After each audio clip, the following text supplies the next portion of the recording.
Приветствуем вас на втором международном фестивале профессиональных хореографических учебных заведений Танлие в городе Нур-Султан. Примечательно, что проведение фестиваля проходит в очень важный для Казахстана год 30-летия нашей независимости. Мы надеемся, что проведение фестиваля станет достойным вкладом Казахской национальной академии хореографии в празднование столь значимого события. В рамках Танлие для вас подготовлена интересная программа. Вы увидите мировую премьеру балета в исполнении наших учащихся, открытые уроки, мастер-классы именитых педагогов, круглые столы и лекции ведущих преподавателей, а также ознакомительные видеоэкскурсии по нашей академии. Осыдан 3 жыл бұрын Астана балет театрының сахнасында Астанамыздың 20 жылдық мерейтойына орай Танлие халықаралық фестивалінің алғашқы ашылу салтанаты өткізілген болатын. Біздің елімізге ғана емес, жалпы халықаралық аренадағы хореография өнерінің дамуына өз үлесін қосқан бұл фестиваль шығармашылық өнерпаздардың ыстық ықыласына бөленіп отыр. Фестивальдің құрметті қонақтары болған Ульяна Лопаткина, Ирек Мухамедов, Сяо Сухуа, Елена Кузьмина сахнаның сәнін келтірді. Фестивальдің бағдарламасына 11 елден 14 хореографиялық мектеп қатысқан болатын. Фестиваль способствовал обмену опытом, помог в раскрытии творческих способностей молодых исполнителей. Публике был представлен гала-концерт участников. В ходе фестиваля участники показали высокий артистизм и профессиональное исполнительство. Сейчас мы можем посмотреть небольшой видеоматериал о прошедшем фестивале.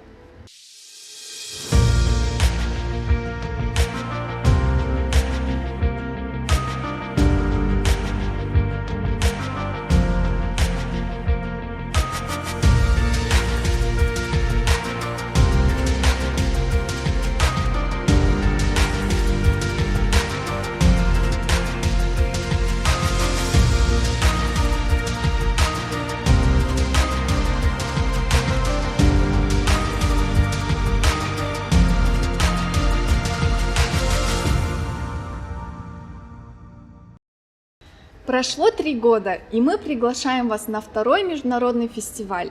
В этом году он будет проходить в необычном для всех формате, то есть дистанционном. Поэтому абсолютно каждый сможет ознакомиться с нашей программой и стать зрителем фестиваля. Для этого необходимо иметь смартфон и выход в интернет. Ну и, конечно же, быть подписанным на социальные сети Академии хореографии, чтобы быть в курсе последних новостей. Итак, фестиваль пройдет с 15 по 19 ноября. Бүгін сағат 19:30-да Астана балет театрының сахнасында қойылатын Раушан гүлі мен Көбелектің романы атты балетінің премьерасы Танлие фестивалінің ресми ашылу салтанаты болып табылады. Билет сатып алуға үлгермеген жандар болса, біздің эфирден тікелей көрсетілімді тамашалай аласыздар. В рамках фестиваля вы сможете посетить открытые уроки по дисциплинам: классический танец, казахский танец, актерское мастерство, спортивно-бальный танец, балетная гимнастика, а также мастер-классы наших знаменитых педагогов Елены Шерстневой и ректора нашей академии Алтынай Асылмуратовой с программой «Классическое наследие». Также мы приготовили для вас лекции известных балетоведов Флюры Мусиной, балеты Мариуса Петтипа на сцене театра Астана-опера, и Гульнары Джумасиитовой, национальный балет в свете творческих поисков современных хореографов Казахстана. Вас ждут видеоэкскурсии по жилому, балетному, учебному корпусам академии. Міне енді бірер сағаттан кейін балеттің премьерасы да басталады. Оған дейін академия ректоры, Ресей Федерациясының халық әртісі, Астана опера театры балетінің көркемдік жетекшісі Асылмуратова Алтынай Абдуахимқызымен сұхбаттасатын боламыз. Добрый вечер, Алтынай Абдуахимовна. Пожалуйста, расскажите нам о предстоящем фестивале и, в частности, о проведении постановки эксклюзивного балета для ваших воспитанников. Насколько нам известно, у этого балета есть своя необычная история. Добрый вечер, уважаемые коллеги, дорогие друзья. Мы рады приветствовать вас на нашем фестивале, на втором международном фестивале Танлие. Конечно, очень жаль, что нету живого общения, потому что никакие технологии не заменят живого общения. Но мы постарались выстроить программу так, чтобы у вас создалось общее впечатление о нашей школе, чем мы живем, как мы живем, чем мы дышим. И мы очень рады посмотреть ваши видеоматериалы, пообщаться с вами. Если говорить о фестивале, конечно, мы специально приготовили спектакль. Для нас это очень важный момент. Мы хотели чем-то раскрасить свой фестиваль и задумали уникальный балет. Как возникла эта идея? Вообще идея о спектакле, специально поставленном для нашей академии, давно уже у нас в головах зарождалась, но вот наконец это состоялось. Мы выбирали тему, нам хотелось что-то такое необычное, яркое. И благодаря опять-таки общению вот с Василием Михайловичем Медведевым, который предложил нам ряд различных спектаклей, мы выбрали этот, потому что этот шедевр Петипа, он так и не был поставлен на большой сцене. То есть он был поставлен, но премьера балета не состоялась. И нам показалось, что это очень символично, если мы возьмем этот материал и доведем его до большой сцены. Там заняты почти все учащиеся школы разных уровней, и младшие классы, средние, старшие классы, и классическое отделение, и народное отделение. Спектакль красочный, музыка прекрасная Рикардо Дриго. Конечно, мы не можем говорить, что это вот точно хореография Петипа, но поставлена по мотивам Петипа. И балет был поставлен в 903-904 годах. И история у него такая драматическая, потому что это один из последних балетов Петипа. И внутренние такие непонимания нового директора Теляковского и плохие, в общем, можно сказать, отношения его с Петипа не дали возможности выйти этому спектаклю на большую сцену. Ну и еще разные там были такие тонкости внутренние, потому что Петипа не задействовал в своем балете Матильду Кшесинскую, а так как она была одна из любимых балерин Николая II, дирекция побоялась, что будет скандал, и, в общем, вот такие вот различные интриги, можно сказать, загубили этот шедевр. И работа была очень сложная, потому что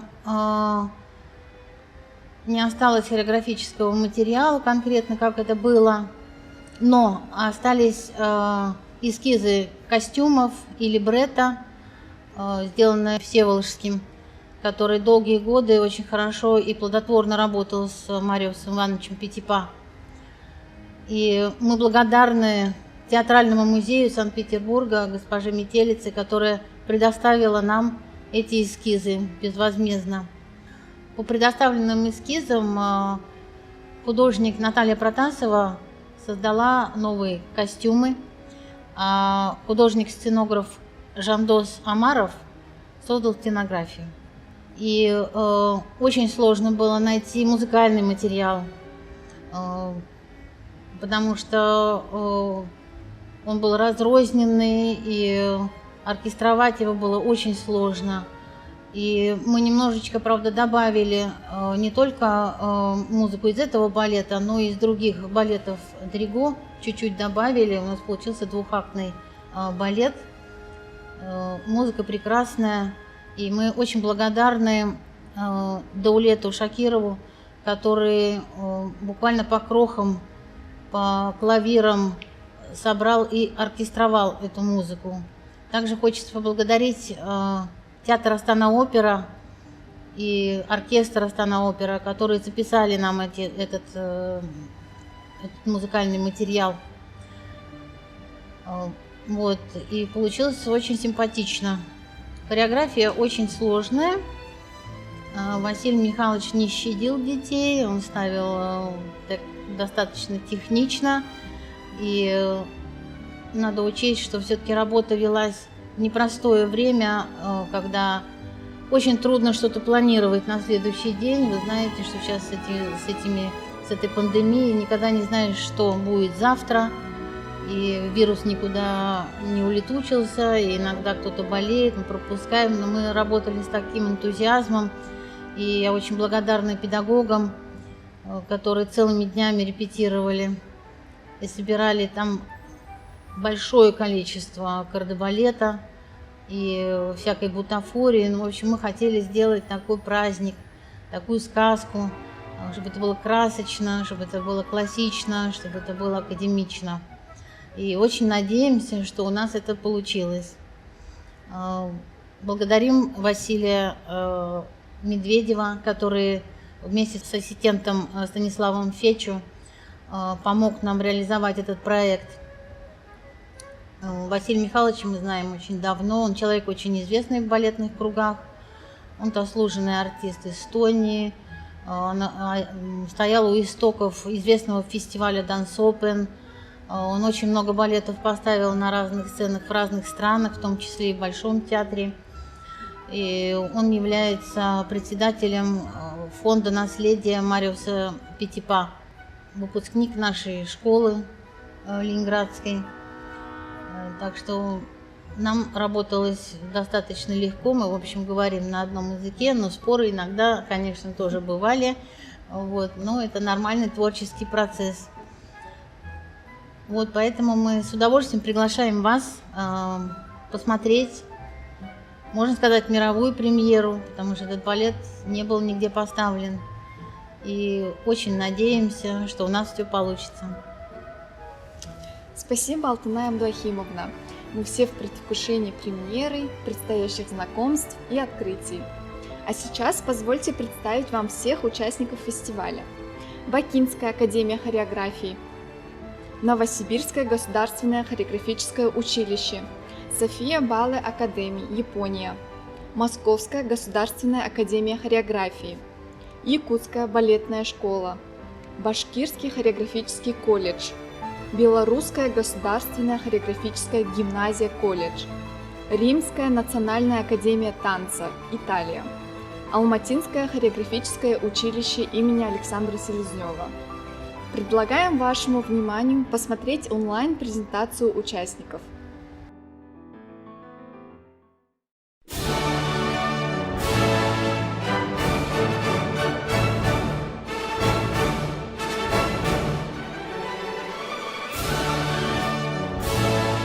История Алматинского хореографического училища начинается в 1934 году.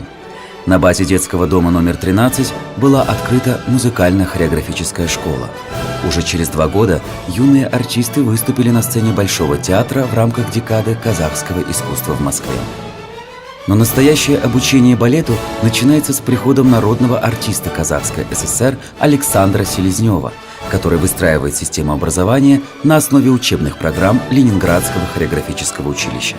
За 20 лет руководства Александр Селезнев осуществил 17 выпусков артистов, из которых формировалась балетная труппа театра оперы и балета имени Абая и педагогический состав училища. Традиции преподавания казахского танца заложила первая профессиональная казахская танцовщица, народная артистка Казахской ССР Шара Жиенкулова. Основы казахского танца, заложенной Шарой Апай, ныне успешно развивают ее ученики и последователи. В 1975 году было открыто новое здание школы. В эти годы ее возглавила народная артистка Казахстана Сара Кущербаева. Методика обучения основывается на лучших образцах, учебных планах Московского и Ленинградского хореографических училищ. Мастерство учащихся растет, впервые они становятся лауреатами всесоюзных и международных конкурсов. На сегодняшний день более 400 выпускников училища обладают почетными званиями лауреатов конкурсов артистов балета. Традиции, заложенные основателями школы, бережно сохраняются и продолжают развиваться. В разные годы училище возглавляют видные деятели искусства Казахстана. Жексимбек Еркимбеков, Асия Тулекова, Шара Жиенкулова, Сара Кущербаева, Эдуард Мальбеков, Булат Джантаев, Улан Мирсиидов, Райхан Унгарова, Карлыгаш Мурзаханова, Айя Калиева. И каждый из них внес свой вклад и частицу своей души в становление и развитие Алматинского хореографического училища. Сегодня Казахстанская школа балета известна во всем мире и занимает достойное место наряду с ведущими мировыми школами хореографии. И это в первую очередь заслуга педагогов училища, чей самоотверженный, кропотливый труд является залогом успеха будущих артистов балета. При этом связь времен не прерывается. Ветераны училища продолжают участвовать в творческой жизни школы, всегда готовы встретиться, поделиться воспоминаниями и опытом, помочь советом. Материально-техническая база училища позволяет воспитывать эрудированных, грамотных, всесторонне образованных артистов. Отделения общеобразовательных и общепрофессиональных дисциплин включают широкий спектр предметов. Вместе с тем, забота о здоровье учащихся – приоритетная задача руководства балетной школы. В училище функционирует один из лучших медицинских кабинетов в системе среднеспециальных учебных заведений. С открытием в 2009 году театра «Орлео» начал формироваться и собственный репертуар. Он состоит из спектаклей в постановке отечественных и зарубежных хореографов, а также шедевров мировой классики, на которой воспитываются многие поколения артистов балета. Формирование репертуарной политики – главная задача художественного руководителя училища. Начиная с Александра Селезнева, каждый из них стремился воспитывать учащихся на лучших образцах классического наследия. Международная деятельность Алматинского хореографического училища включает научную, творческую, организационную работу. Учебно-методическое объединение сотрудничает с ведущими балетными школами мира, принимает участие в работе международных научных конференций, в международных образовательных программах и в творческих проектах, издает книги по истории танцевального искусства и хореографического образования Республики Казахстан. С 2008 года на базе училища проводятся международные конкурсы и фестивали хореографических учебных заведений «Орлео». Конкурс утвержден Евразийским фондом культуры. Генеральным спонсором всех творческих проектов училища является фонд первого президента Республики Казахстан Елбасы. Проведение 6 конкурсов стало возможным благодаря высокому статусу балетной школы Казахстана в ближнем и дальнем зарубежье. Конкурс хореографических учебных заведений «Орлео» действительно соответствует своему названию – «Восхождение». Он стал профессиональным творческим трамплином для многих лауреатов, которые сегодня являются ведущими солистами мировых театров. Сегодня можно смело говорить о том, что Алматинское хореографическое училище находится в надежных руках и по праву является лучшей школой Центральной Азии.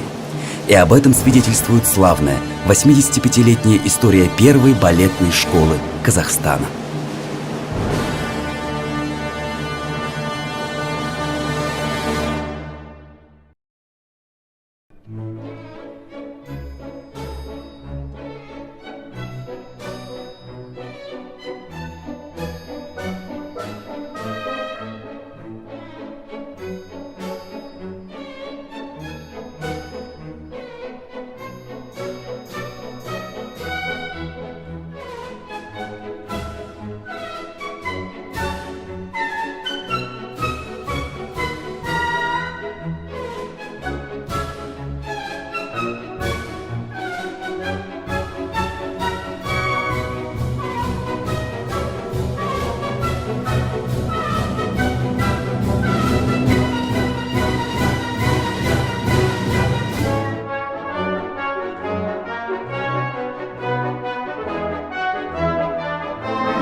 Белорусская государственная хореографическая гимназия-колледж – уникальное учебное заведение, известная в мире школа балета. Выпускники многих поколений стали достоянием и гордостью белорусского искусства, звездами мировой величины.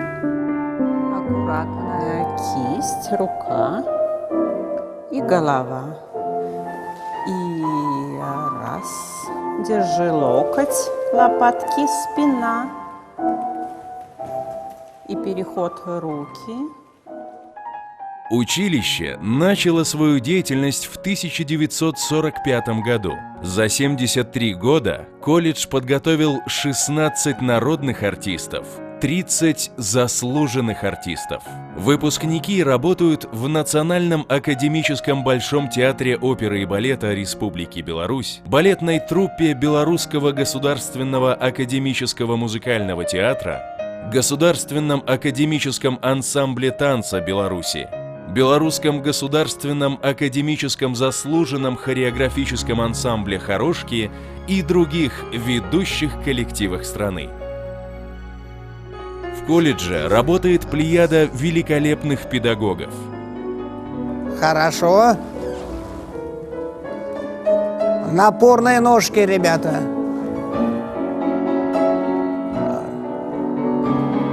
Выворотнее стоять.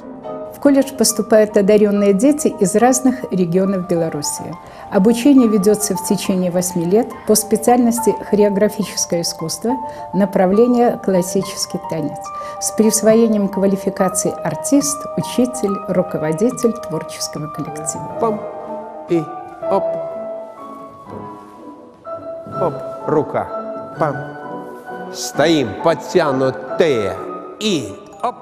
Наряду с общеобразовательными предметами воспитанники обучаются музыке, изучают специальные дисциплины – классический, народно-сценический, народный, характерный и белорусский, дуэтно-классический, историко-бытовой танцы и современные направления хореографии, мастерство актера, а также изучают всемирную художественную культуру, историю театра и костюма.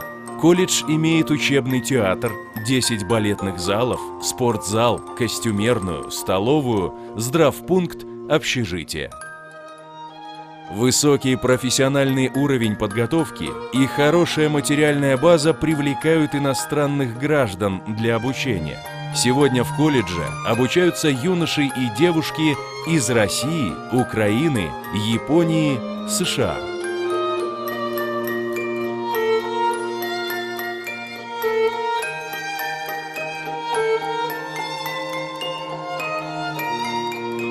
В период обучения учащиеся заняты в репертуарных спектаклях Большого театра. Силами педагогов и воспитанников поставлены балеты «Дон Кихот», «Щелкунчик», «Шопениана», «Привал кавалерии», «Штраусиана». Успешная творческая и педагогическая деятельность гимназии и колледжа возможна благодаря огромному прилежанию воспитанников, высокопрофессиональному, проникновенному труду педагогов. Вовеки славным будет мастерство, исполненное чувства и таланта. Труд каждый день – вот наше естество. И мост, ведущий из сегодня в завтра. И стой, да, пам, и раз. Воспитанники достойно представляют Беларусь на международных балетных форумах, удостаиваясь золотых, серебряных медалей, гран-при, звания лауреатов. 24 учащихся удостоены стипендии специального фонда президента Республики Беларусь по поддержке талантливой молодежи. Колледж вносит большой вклад в культурную жизнь столицы и республики. Воспитанники принимают участие в правительственных концертах, церемонии вручения премии президента Республики Беларусь Александра Григорьевича Лукашенко за духовное возрождение. В театре колледжа проводятся благотворительные вечера балета и рождественские акции «Дети детям», на которые приглашаются ребята из школ-интернатов Беларуси, СОС детских деревень, Воспитанники с особой теплотой души проводят выездные концерты в Республиканском центре реабилитации для детей-инвалидов и Доме-интернате для инвалидов и пенсионеров. С проектом «Творчество юных родной Беларуси» учащиеся колледжа выступали в Мозыре, Слуцке, Вилейке, Гродно, Могилеве, Витебске, Гомеле и других городах. В рамках проекта «Мы, белорусы» показаны спектакли в Германии, США, Англии, Кении, Алжире, Италии, Вьетнаме, Польше, Великобритании.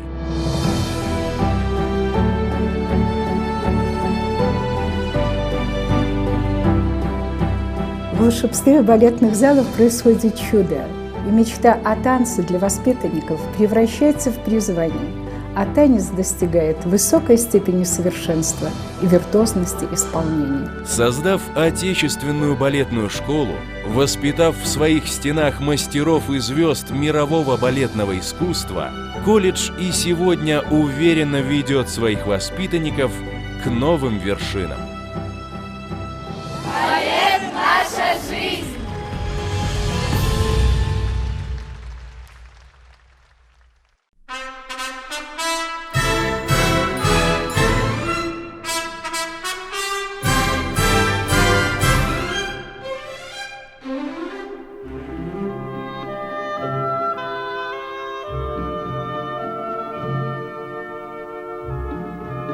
Мы танцем создаем волшебный мир, взращенный на упорстве и талантах. Нам сцена — храм, а публика — кумир. И жарко бьется сердце на пуантах. С самого детства, еще с 3 лет, я всегда очень любила танцевать. Только мне включили музыку, я начинала двигаться. И я твердила, что я хочу быть балериной. Меня приняли, я просто так вздохнула, что все, я буду здесь учиться. Может быть, я потом еще стану какой-нибудь известной балериной. Мы начали заниматься, уже 2-я четверть. И уже стало понятно, что все только начинается, все еще впереди, еще самое трудное будет. Когда уже начались интересные элементы, интересные движения, и вот тогда я понял, да, это мое, это навсегда.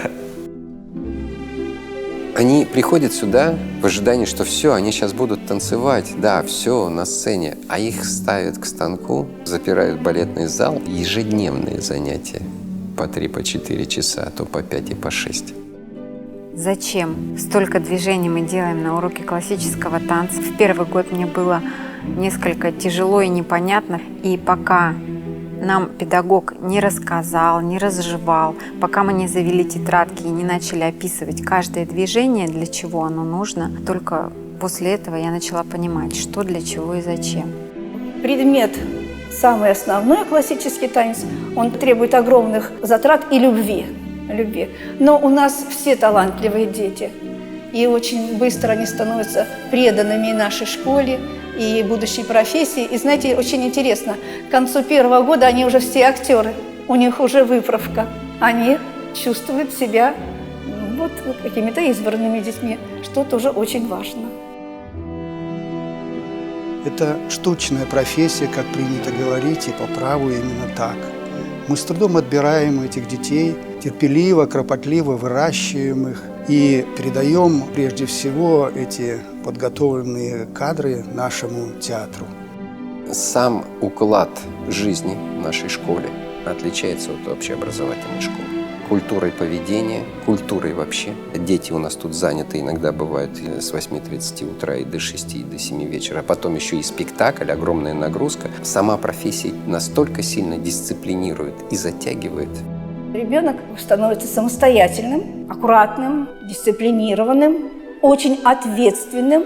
Он не должен опоздать на урок, потому что если он опоздает на спектакль, то зрителям не объяснить, почему он это сделал. Мы из утят растим лебедей. Потихонечку, работа кропотливая, шаг за шагом. Вот так они вырастают у нас, артистов.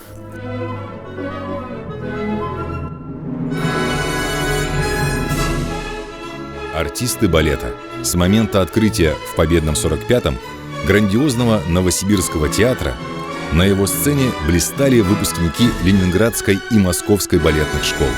Но для масштабных постановок труппе нужны были молодые профессионалы, и ведущие солисты стали первыми педагогами в новом, уникальном учебном заведении – Новосибирском хореографическом училище. Так, в 1956 году по приказу Министерства культуры РСФСР началась история Сибирской школы балета, основанной на слиянии, пожалуй, самых ценных традиций русского балетного искусства.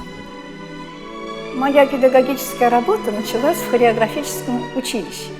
Я начала преподавать в нашем первом старом здании. Это была школа небольшая, достаточно тесная, но очень уютная. По распределению, как тогда было, попала в этот Новосибирский оперный театр. Сразу на солистку. То есть, приехав в 18 лет, в 19 я пришла уже в школу. Это одновременно шла у меня карьера творческая и преподавательская. Если в балетной школе есть такой корпус профессиональных, опытных, мудрых, хорошо знающих традиции русской балетной школы преподавателей, вот тогда можно говорить, что школа есть, что школа состоялась. Сейчас будет смена поколений, я думаю, и в преподавательском составе, потому что время идет, нужна новая струя. И хотелось бы, конечно, чтобы в школе работали такие люди, которые с уважением относились к поколению предыдущих педагогов и сумели бы прежде всего сохранить то, что сделано школой, а школой сделано очень много хорошего, ну и добавить своего. Время идет вперед, балет развивается, появляются новые тенденции. Классический танец, народно-сценический, историко-бытовой, современный. В стенах училища будущие артисты развиваются всесторонне, готовясь к серьезной работе в театре и насыщенной творческой жизни. Ходит мнение такое, но артисты балета, они не думают, они ногами думают. И им вот эти общеобразовательные дисциплины и не надо совсем. Мы пытаемся все-таки воспитать в них общую культуру и общее развитие по всем предметам, потому что они необходимы. Научиться быть образованной и культурной личностью, прекрасно разбираться в музыке и изобразительном искусстве. Необходимы чувство ритма, музыкальный слух, определенные физические данные. Справедливо мнение педагогов. Очень многое идет из семьи. Задача родителей – не только принять ответственное решение и отдать ребенка в балет, но и быть ему опорой в этом нелегком пути. Людей вообще в мире, предрасположенных и имеющих способности к нашей профессии, очень мало. И только Господь Бог и природа-матушка создает этих детей и очень редко опускает их на землю. Год за годом юные артисты меняются. Имея талант и данные, они все равно играют в рулетку с природой. Как изменится рост? Где предел развития координации? Смогут ли закалить характер, необходимый в профессии? Бывают такие дни, что неделю у тебя получается, все прекрасно, ты работаешь как надо. А вторую неделю у тебя абсолютно не твои ноги, не твои руки, не твое тело вообще, у тебя ничего не получается. И педагог как бы тебя подгоняет. Все равно необходимо работать, необходимо себя пересиливать, ведь именно из этого состоит наша жизнь, из взлетов и падений. Если что-то не получается, то ты обязательно должен себя греть той мыслью, что все получится со временем. Нельзя опускать руки, бросать. Не получилось с первого раза, значит, оно все равно обязательно получится, но чуть попозже. Значит, так нужно. А потом ты вышел, доучился, пришел в театр, и там ты рассчитывал стать принцессой, а тебя ставят в кардебалет, и ты должен еще и в театре пройти все это снизу доверху. Уже с первых классов балетной школы мечта о большой сцене становится реальностью. Конечно, мы с радостью наблюдаем за успехами наших учеников в театре оперы и балета, но ведь они могут выбрать себе и другие театры. И многие из них работают за границей, то есть широкие возможности. Сегодня Новосибирская школа балета уверенно смотрит в будущее, получая поддержку на государственном уровне, как уникальное учебное заведение, особо ценное для национальной культуры. И надо понимать, от того, как ты будешь учиться, насколько ты будешь прикладывать усилий, так у тебя и карьера будет разворачиваться. То, что ты закаляешь свой характер вот здесь, около этого станка. О чем вспоминает и грезит артист? Что для балета бесценно? Минуты оваций и выход на бис, мгновенья полета над сценой.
Академия балета «София» была основана в 2001 году в Токио.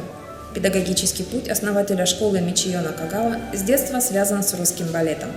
Она обучалась в токийской балетной школе, в которой преподавали такие замечательные педагоги Большого театра, как Мессерер Суламиф Михайловна и Варламов Алексей Алексеевич, и потом танцевала сольные партии в труппе «Токио Балет». В 90-х годах Мичиё работала в Московском академическом хореографическом училище, ныне Московская государственная академия хореографии, в качестве ассистента ректора Головкиной Софьи Николаевны, легендарной примы-балерины Большого театра и великолепного педагога. За это время Мичиё вместе с Софьей Николаевной выпустила таких выдающихся балерин Большого театра, как Марию Алаш, Марию Александрову и Нину Копцову. После возвращения в Японию Мичиё открыла маленькую балетную школу и назвала ее София Балет Академи в честь великого педагога, у которого она усвоила всю головкинскую методику преподавания классического танца за время 9-летней работы. Основная задача нашей школы заключается в том, чтобы распространить правильные основы балета по вагановской методике в Японии и воспитать не только хороших танцовщиков, но и педагогов, которые смогут преподавать правильные основы балета. Для этой цели 3 раза в год приглашаются из России, Казахстана и Белоруссии первоклассные педагоги классического танца и проводятся открытые мастер-классы как для учеников нашей школы, так и для детей других школ, которые хотят овладеть правильными основами балета. Школа ежегодно организовывает мастер-классы в Академии русского балета имени Ваганова и Белорусской государственной хореографической гимназии-колледжа, где дети из Японии занимаются неделю вместе с местными обучающимися. С Казахской национальной академией хореографии нами подписано соглашение о сотрудничестве, на основании которого с 2018 года мы проводим официальные отборочные конкурсы для стажеров с участием педагогов Казахской академии в качестве жюри. Периодически проводятся концерты и мини-концерты, чтобы наши ученики имели возможность проявить свои способности на сцене перед публикой. Каждый раз в концерте в качестве солистов принимают участие артисты Большого театра России, Мариинского театра и Белорусского Большого театра. Выступать на сцене вместе с артистами балета высокого уровня – это ценный опыт для детей. В 2022 году мы планируем пригласить студентов с репетитором из Нур-Султана на участие в 20-летнем юбилейном концерте нашей школы. Таким образом, школа развивает сотрудничество и дружественные отношения с Казахской национальной академией хореографии.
Единственная на северо-востоке России и самая северная в мире профессиональная балетная школа создана 30 мая 1995 года указом первого президента республики Михаила Николаева.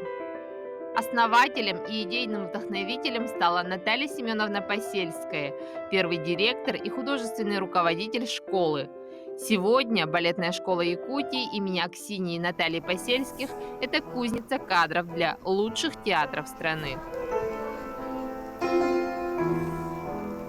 Часть выпускников успешно трудятся в России и за рубежом – Москве, Санкт-Петербурге, Новосибирске, Екатеринбурге, Астрахани, Казани, Омске, Челябинске, Ижевске, Сеуле, Нью-Йорке, а также продолжают обучение в высших учебных заведениях Москвы, Санкт-Петербурга и Чехии. Наши обучающиеся систематически участвуют в конкурсах, защищая честь Якутии, нашей школы, в международных и всероссийских конкурсах.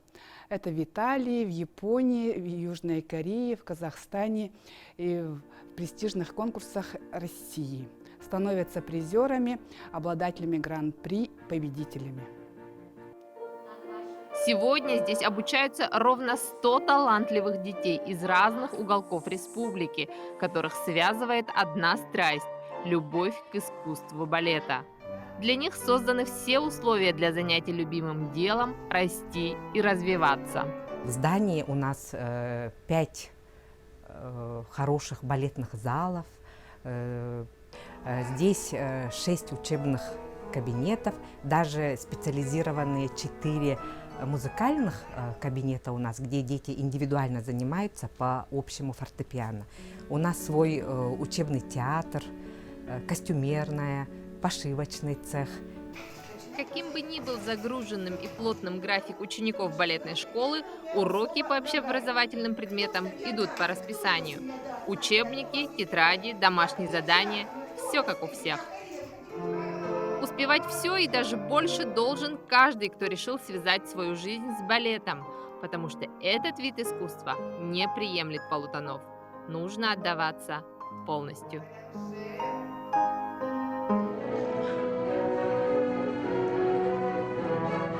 С большой сценой юные артисты знакомятся уже с младших классов. Ученики колледжа задействованы в постановках театра оперы и балета.